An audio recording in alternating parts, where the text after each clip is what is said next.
You can love your life and still feel behind after one scroll. There's a strange kind of exhaustion that happens when you leave a social event feeling smaller than when you arrived. Or maybe when you open your phone for just a minute and somehow end up questioning your progress, your appearance, your relationship status, maybe your career, even your timeline. Welcome to the comparison trap. In today's episode of Signals and Standards with Susie, we're talking about social media comparison, Instagram anxiety, confidence burnout, self worth issues, and the mindset shifts that help you stop comparing yourself before it quietly reshapes how you see your life. Because comparison today isn't just emotional, it's environmental. By the end of this episode, you will understand why your confidence drops after social exposure, how comparison hijacks your nervous system, and how to reset your self esteem without disconnecting from the world around you. Stay with us. Welcome to Signals and Standards with Susie, where we decode mixed messages, elevate your standards, and deliver practical insights that you can act on. I'm your empowerment coach, Susie, here to guide you from confusion to clarity, helping you reclaim your power and create the relationships and life you deserve. Do you know what's interesting? Most people think comparison starts with insecurity, but psychologically, comparison actually starts with survival. Humans have always looked at other people to understand belonging, status, safety, identity. Social comparison theory explains that we naturally measure ourselves against others to evaluate where we stand. Years ago, that might have meant comparing yourself to a small social circle. Today, you're comparing yourself to hundreds, maybe thousands of people before your first bite of breakfast. And the problem isn't just volume, it's curation. You're not seeing people's lives, you're seeing selected moments filtered through lighting, timing, editing, strategy, insecurity, even branding, performance. But the nervous system doesn't fully register that difference. It reacts as if what you're seeing is complete reality. So suddenly, someone else's engagement photo feels like evidence that your love life is failing. Someone else's vacation feels like proof you're stuck. Someone's perfect friend makes you question your own connections. It's not logical, it's emotional exposure. That's why people can leave social media scrolling feeling emotionally depleted without understanding why. Research discussed in several publications found strong links between increased social media use, upward comparison, lower self-esteem, and anxiety symptoms. The brain tends to compare upward, meaning we compare ourselves to people we perceive as doing better than us. Rarely do we scroll thinking, wow, my life is actually going really well. Instead, the brain starts scanning for what's missing. And social settings intensify it too. You know those moments where everyone's talking about promotions or weddings, fitness routines, travel plans, investments, milestones? Sometimes it's not even what people say, it's what your brain translated into. Someone casually mentions buying a house, and suddenly your inner voice starts asking, what am I doing wrong? Why am I not there yet? That's how comparison works. Quietly, fast, almost invisibly. It reminds me of standing in front of one of those distorted carnival mirrors, the ones that make you taller, wider, shorter, you know the ones. You technically recognize yourself, but the reflection is inaccurate. Comparison does that emotionally. It stretches certain insecurities and shrinks your ability to see your actual life clearly. One of the biggest misconceptions about confidence is that confident people never compare themselves. that they aren't insecure some of the time. They do compare themselves. The difference is that they don't build their identity from that comparison. They notice it before it becomes self worth. Hey, they even use it as leverage because that's where comparison becomes dangerous. Not when you notice someone else has something you want. That's human.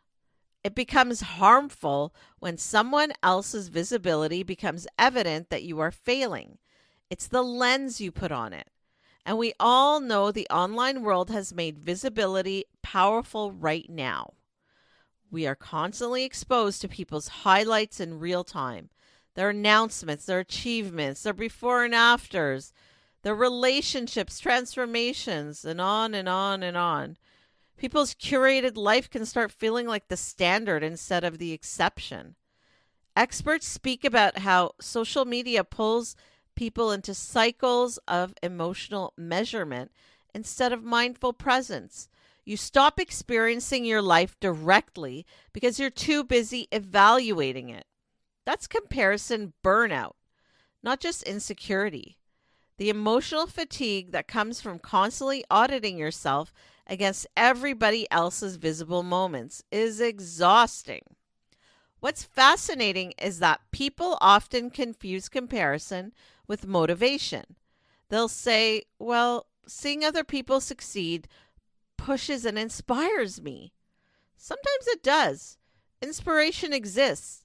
Healthy admiration even exists. But inspiration expands you.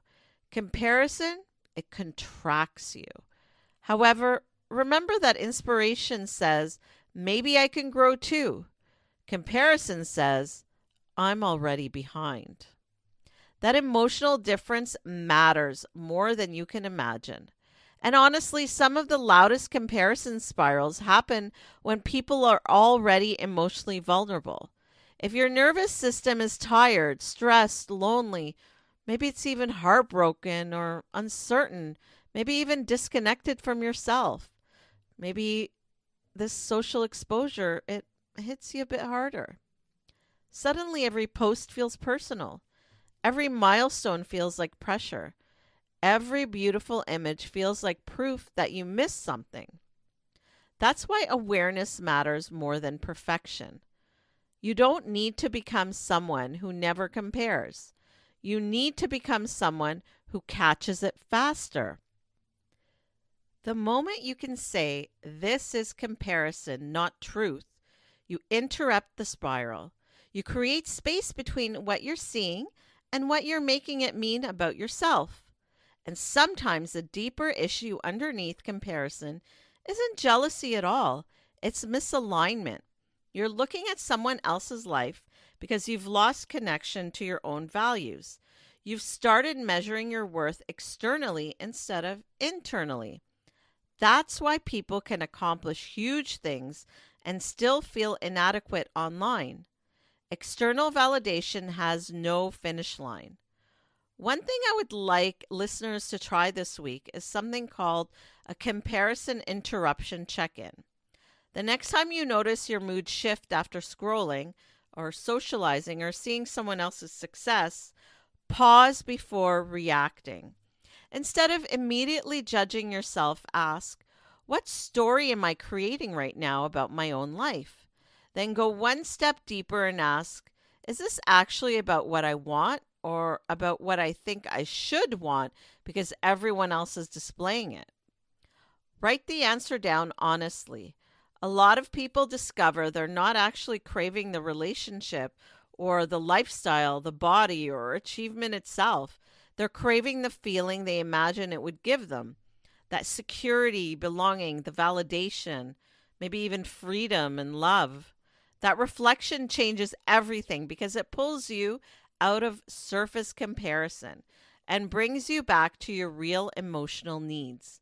And when you understand your actual needs clearly, you stop chasing other people's lives and start building your own with more intention and self-trust. I talk about comparison a lot in my own work because acceptance changes everything. Not passive acceptance, honest acceptance. the kind where you stop fighting reality long enough to hear yourself again. I've written about how resistance amplifies emotional suffering. Comparison is a form of resistance too. Resistance to your timeline, resistance to uncertainty, resistance to where you are right now, even resistance to acceptance. And ironically, the more aggressively people try to outrun comparison, the more emotionally trapped they become. Sometimes the healthiest thing you can do is pause and ask yourself, do I actually want this? Or do I just want the feeling I think it represents? Because not every visible life is an aligned life. Much of the time, it's smoke and mirrors. Not every relationship online is healthy either. Not every success story feels peaceful behind closed doors. Not every confident looking person actually feels secure. Social media often rewards performance and not emotional truth. And that's important to remember when your brain starts turning into someone else's highlight reel, into your own personal deficiency. I want to say this directly to anyone listening who feels emotionally off after scrolling lately. You're not weak for being affected by this environment.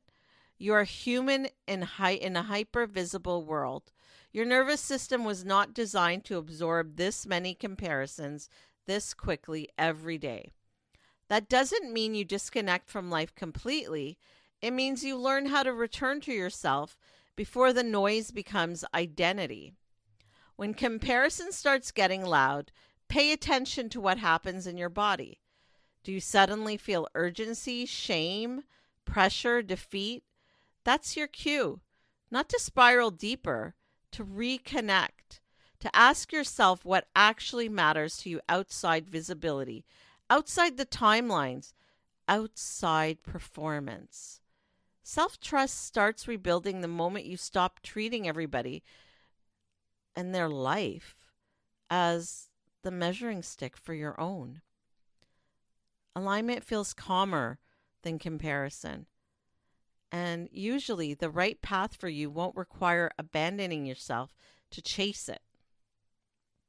I remember being at a social gathering years ago where everybody seemed to have a clearer plan than I did. Careers looked polished, relationships looked stable, everyone sounded certain. I drove home wondering why I suddenly felt like I was failing at my own life. I felt like a total failure. Then I realized something later. I'd spent hours absorbing everyone else's direction without checking in with my own. And the second I stopped measuring myself against the room, I could hear myself thinking again. That changed a lot for me. Over the years, that's been the case. We can't help but compare ourselves to other people. But bringing ourselves back to reality and working on growing to be our best self helps make your dreams a reality. I learned not to waste time on giving others my power. Instead, I used it to create my best self and my best life. I'm still a work in progress. We all are.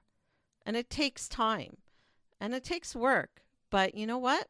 It's worth it. So before we close today, I want to leave you with something simple, something grounding. Say this with me. I trust my timing. I trust my timing. I trust my timing. There's power in that because comparison thrives on urgency. It convinces you that your worth is tied to speed, milestones, visibility, or public proof. But confidence grows differently. It grows when you stop abandoning yourself every time somebody else shines. I trust my timing. Comparison loses power when awareness enters the room. And awareness is your reset, not perfection. Not disappearing from social media forever. Not becoming immune to emotion. Just noticing sooner. Returning to yourself faster. Remembering that somebody else's visible moment is not evidence that your life is behind. Your worth does not decrease because someone else is being seen. And the life you're building becomes a lot more peaceful when you stop trying to emotionally compete with timelines that were never yours to begin with. Thank you for being here today. In a world full of comparison and highlight reels, remember this: feeling behind doesn't mean you're behind. Real confidence begins when you stop measuring your worth through everyone else's timeline and reconnect with your own. You can catch Signals and Standards with Susie on your favorite podcast platforms and connect with me at powercoachsusie.com for more grounded empowerment and mindset conversations. Subscribe so you never miss an episode.